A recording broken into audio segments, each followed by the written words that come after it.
Oke, yuk. Ya. Oke, Gus Miftah, mungkin Gus sudah tahu kan status Bunda Dorce itu seperti apa gitu kan.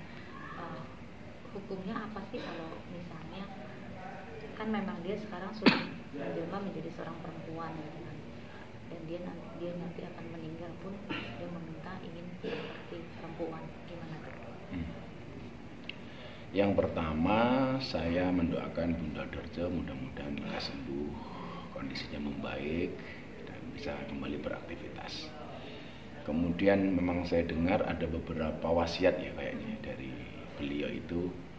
Salah satu yang saya dengar itu nggak usah ada upacara doa tahlil 40 hari kalau nggak salah. Terus kemudian yang kedua soal dia diminta untuk dimakamkan secara perempuan. Jadi begini, kita lihat dulu status transgender dalam Islam. Jadi ini memang sangat kontroversi ya, sangat kontroversi. Artinya kontroversi itu memang persoalan transgender ini menjadi diskusi yang tidak pernah ada endingnya, terus ada diskusi itu. Jadi yang pertama, dalam surat Al-Hujurat itu Allah menciptakan jenis kelamin itu cuma ada dua. Jadi dari jenis laki-laki dan perempuan, min dzakarin wa unsa. Kemudian dalam fikih itu ada jenis kelamin ketiga, namanya khunsa.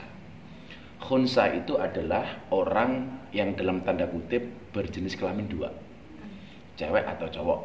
Dua-duanya ini ada. Nah, persoalannya adalah dia mau dijadikan cewek atau cowok itu dengan analisa medis. Contoh yang kemarin terbaru itu tentang anggota TNI siapa itu Andri Manganang. Manganang.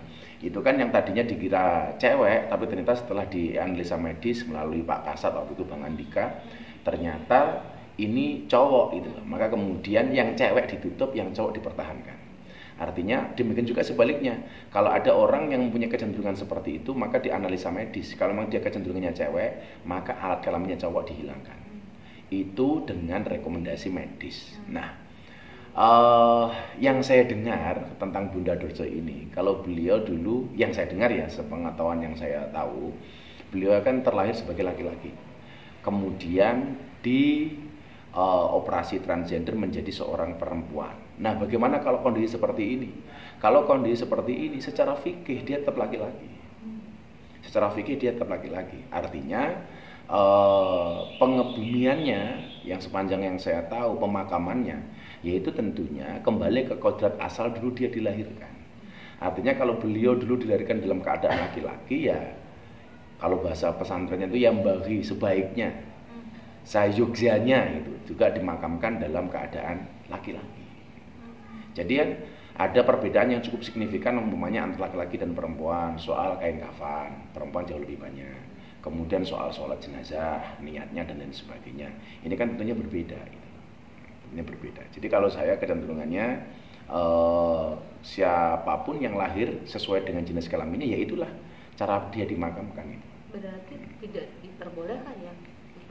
Ya secara fikih saya pikir tetap kembali kepada kodratnya. Kodratnya dia laki-laki, ya dimakamkan dengan laki-laki. Mungkin orang bilang kan dimakamkannya sama ya. Beda wong, dari jumlah kain kafannya aja laki-laki dan perempuan kan beda. Nah, berapa lapisnya kan beda. Terus kemudian soal niat sholatnya, sholat niat jenazah perempuan dan laki-laki kan juga beda.